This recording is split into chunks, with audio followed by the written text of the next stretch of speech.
A recession I will be held accountable. is when your neighbor loses his job. Live from the 92.5 Broadcast A Center. depression We're starting to make some progress. is when you lose yours. If I don't have this done in 3 years, This is Daybreak, hosted by Drew Steele. And recovery is when Barack Hussein Obama, loses his. then there's going to be a one-term proposition. And now, 92.5 Fox News is proud to present your host of Daybreak, Drew Steele. 479-5592, Drew at 925foxnews.com. The email, the texts, Drew at 925foxnews.com.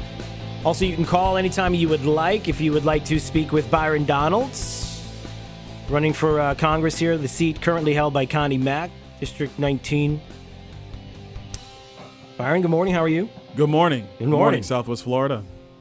How are you today? You doing good? I'm doing good. It's feisty in here in the studio today, Byron. You came on a day when everybody's a little feisty today. John Mounts is, we talked about the same sex marriage ban in North Carolina. John's gotten his feisty up. You did, right? Admittedly, I feel passionate about this issue. You do. I know, and so I defend the covenant of marriage. Let's be honest. Byron came in here and he was very official. Walked in and here we're like, I said, hey, we can ask Byron about we're talking off the air. We're talking to people who are calling. We're all feisty, and Byron's in here going, "Are you guys always like this? Is this like what's going on over here?" Not every morning. No. Just Mondays through Fridays. You did, right? He came in here. Did you get that impression? Yeah, it's a little feisty in here It's today? a very professional outfit in here. So Okay. very professional. All right, Byron, let's talk about a few things here. First of all, the obvious question that everybody asks you is, why are you doing this? Why are you running for this seat? And what makes you more qualified than anybody else? Well, a couple of things. Number one, I was asked to run for this office by several people down in Naples, both in politics and out of politics. They took a look at the field and said, listen, man, you know the issues. You're very, very articulate. You're very versed. You're knowledgeable. You have great presence. You should really think about doing this. So my wife and I, we took the month of December, thought the whole thing through. January 1st, I started calling people saying, listen, I'm going to run for Congress. Now, why do I think I'm the best candidate? Yeah. Number one, I'm very versed in the issues, of course. But secondly, I believe that our issues are not really the problems. They're just symptoms of the overall problem. And that's the role of government in America today. So our next congressman has to know that fact, has to inherently understand what has brought us to this point in American history, the role of progressivism in American society for the last 100 years, the fact that our framers created this nation to have a stable society so that all people have the opportunity to succeed throughout their life. But furthermore, they have to understand that our framers just didn't create this thing out of thin air. This was born out of the philosophy of John Locke and Charles de Montesquieu. This is the historical foundation that I bring to the race. Now, going forward, I provide bold solutions to our problems. I talk about the fair tax a lot. I'm a huge supporter. I will be a co-sponsor in the next Congress. I talk about ending baseline budgeting, which is one of the most insidious things that the federal government does. Talk about that a little bit, baseline budgeting. Explain for those that don't know what that is and why that's such a big problem and what we can do about it. Well, currently the federal government's budget increases between 5 and 8% per year just because. I'm going to pause so everybody gets that. Just because, okay? If you end baseline budgeting, which has been sponsored by Louis Gohmert, Republican of Texas, if you end it, the equivalent would be a $9.1 trillion cut in spending over the next 10 years. S&P just wanted us to cut $4 trillion last summer during this whole debt ceiling debate. So if we just have a simple budgeting change, go to zero-based budgeting or family budgeting. Budget how everybody who's listening to us right now, they budget their household expenses, how 92.5 Fox News budgets for itself. If you go to something simple like that and make the Congress responsible for all the dollars that are spent, and you don't allow the budget to increase willy-nilly, then you actually can hold the Congress accountable for future spending. Then you can have a real discussion on spending. Right now, if you wanted to cut $100 billion out of the budget, the Democrats would say, oh my gosh, you're cutting it on the backs of the poor. Well, that's utterly ridiculous because in 1992, I was poor. And my mother and I didn't have a problem getting the assistance we needed for that period of time in our lives. Mm-hmm. That we're talking about money that has never been spent when you talk about cutting spending today in Washington. And so we have to eliminate baseline budgeting and then go to mandatory spending caps and a balanced budget amendment that is tied to the gross domestic product, like cut, cap, and balance was last year when it was proposed by the House. Byron Donals in studio with us right now, running for District 19C, currently held by Connie Mack. Of course, if you want to call with questions, 479-5592, or maybe you have something you'd like us to ask, Drew at 925foxnews.com. You got an endorsement recently. You want to talk about that? Well, Herman Cain lent his support to my campaign. It was well received, and very happy to have his name attached to mine in this race. And that's pretty much about it. I'm not a huge fan of endorsements. I understand the political process, and everybody likes to come out of the woodwork and, so-and-so's endorsing me now. Listen, the only endorsements I care about are the people's endorsement. Will they come to the polls and vote for me on August 14th in an early voting? Honestly, that is really what matters. And let's talk about that. Taxes, what's going on with the economy right now, and, of course, the tax situation. You'd like to replace the current tax code with what? And explain what you would like to replace it with. I would replace it with the fair tax. The fair tax does one very important thing. Put all the economic arguments aside. It restores the proper relationship between the federal government and the American people. When the Obamacare law was up for the Supreme Court, Anthony Kennedy said that this individual mandate changes the relationship between the government and the people. Well, he was right. But what he failed to mention was that the individual mandate is the fourth time that relationship has been changed. The first was with the federal income tax under Woodrow Wilson, our first great progressive president. The other two times that relationship has been changed, it was with the New Deal and FDR, it was with the Great Society and LBJ, and of course with the individual mandate and Barack Obama. So if you want to begin to reverse course in America, I believe you start with taxation, because the fair tax allows people to keep all the fruits of their labor. It respects savings. It respects investments. And when the people have to actually pay their taxes through commerce, through activity, then they're going to start looking at these politicians saying, now, hey, wait a minute. I just bought my new flat screen that I love, but I had to pay a national sales tax on top of that. What are these guys doing with my money? That's a very important thing. A lot of people talk about term limits. We talk about a lot of different issues to control the politicians. We don't like career politicians. We don't like this. We don't like that. If the people actually have an active relationship with the taxes that they pay, they will begin to focus their eyes on Washington, which is the problem. Byron Donals in studio with us. Of course, if you have a question, 479-5592. You want to take a question right now? You ready to go? Sure. All right, let's do this. Let's see. We got Steve in Bonita. Steve, good morning. Thanks for calling Daybreak. How are you today, sir? I'm doing well. Thank you very much. Good. You have a question for Byron? I do. Appreciate the time. Based on everything I've heard you say this morning, obviously, I really wish you were running for president, to be honest with you. Well, Steve, before you continue, I want to say that's unconstitutional because I'm only 33, but go ahead. Yeah, but another 4 years to this, and you'll be aged beyond those years, trust me. Let me ask you a question about illegal immigration. One of the problems that I have with the Republican Party in its entirety is the waffling on illegal immigration. Can you give us a non-political answer on that, please? A non-political answer. Thank you, Steve. Thanks for the call. What about that? Sure. The first thing you have to do is change birthright citizenship. Right now, if you come into this country and a child is born, they're automatically a United States citizen. I think you have to change that. And what we need to have is a citizenship policy that's based upon one of your parents being a United States citizen first. To talk about birthright citizenship first, right now we have businesses in this country, in our major cities, that are allowing foreign nationals to come to our shores, to live in houses for 6 months, have their children born here just to get citizenship, and then they go back to the country from where they came. That does not respect the value and the sovereignty of American citizenship. That's the number one place you have to start. The second thing you have to do is you have to end welfare benefits for people who are here illegally. Listen, my kids, they play on my block. We have a refrigerator in the garage. There's waters, there's juice boxes. If my wife and I lack the means to provide water to kids in the neighborhood, I have to grab my oldest son and say, hey, you know what? Your friends can come and play, but you can't give them water. And he's going to be like, well, why, Dad? And I say, because if you're giving all the water away, we're not going to have water for you. That's just a simple, common sense solution. We can't give money away that we do not have to people who are here illegally. The third thing I think you do is this. I do think you have to have a guest worker program, because I think logistically, it's not possible to deport 11 or 12 or 15 million people who are here illegally. The federal government can't get rid of $100 billion in waste out of Medicare. How are we going to deport 15 million people? That's just not going to work.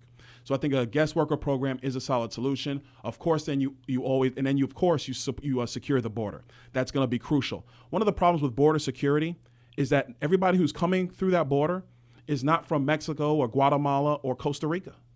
There are people there from the Middle East coming through that border.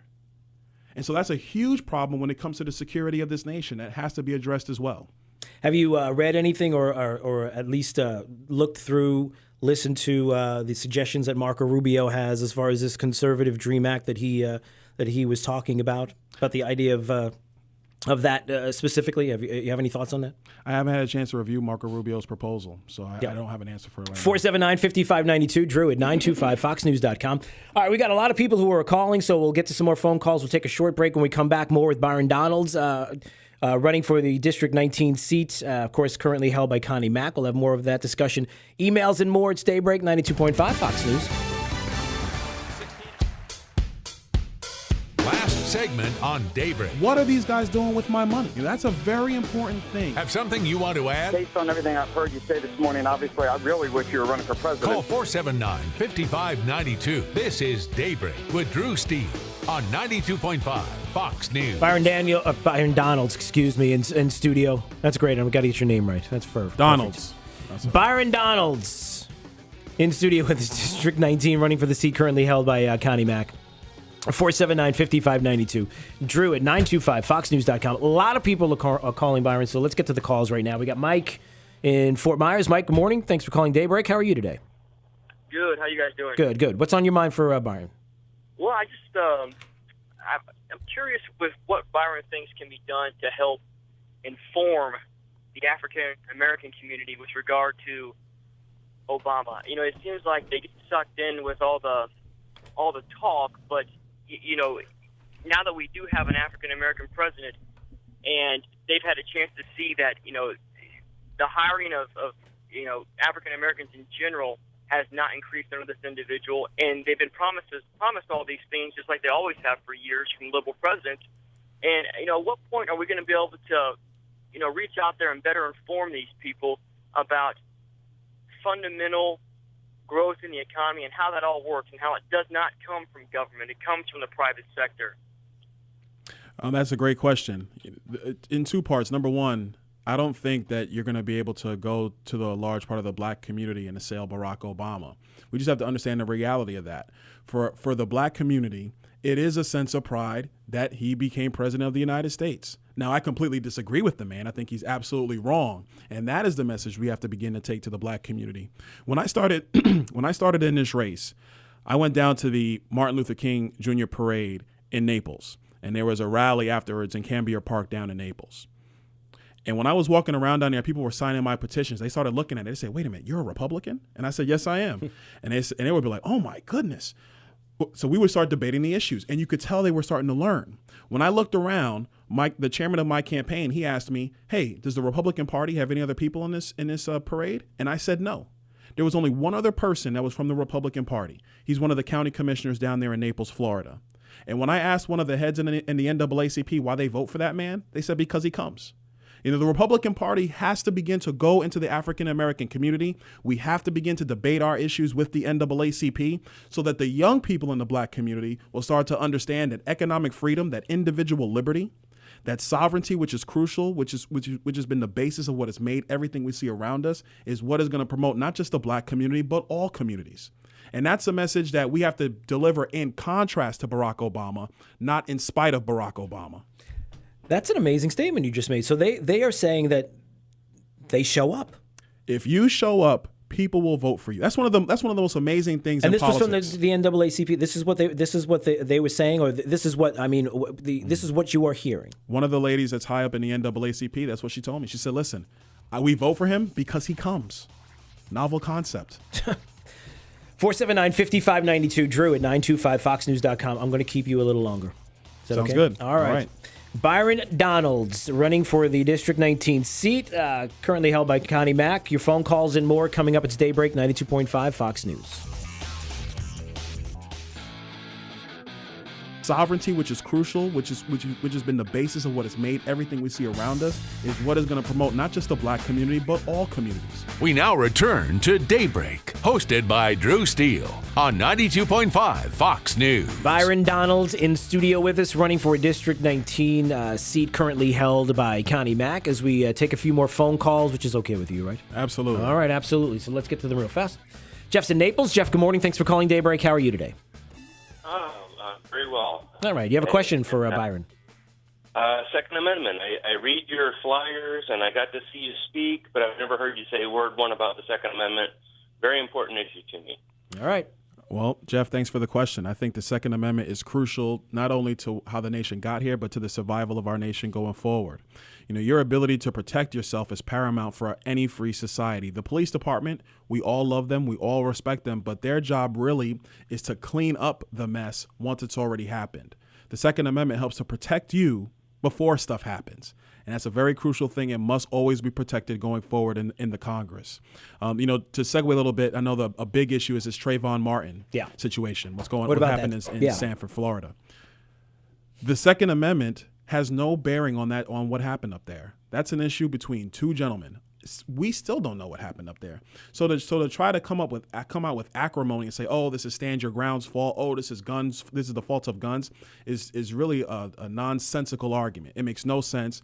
You can't make an argument like that because nobody knows the true facts of what happened. And even if you did know the true facts, one act alone does not erode the liberty for all people. And we always have to make sure we protect and preserve that at all costs. Isn't it amazing what's happening with the stand your ground, how it seems so convenient that this would come up when there's no bearing on this case. And all of a sudden, here we go. We've got stand your ground, and it's an opportunity for an agenda. Well, that's what the left has done over the last 100 years. They always seek, anytime there's something that they can bring to the forefront to foment anger and discontent, they will latch on to that for their own political ends. Rahm Emanuel said it best. You never let a crisis go to waste because it allows you to do things you never thought was possible. This is the mindset of people we're dealing with in Washington, D.C. So our next congressman needs to be versed in that kind of thinking so that we can combat it going forward.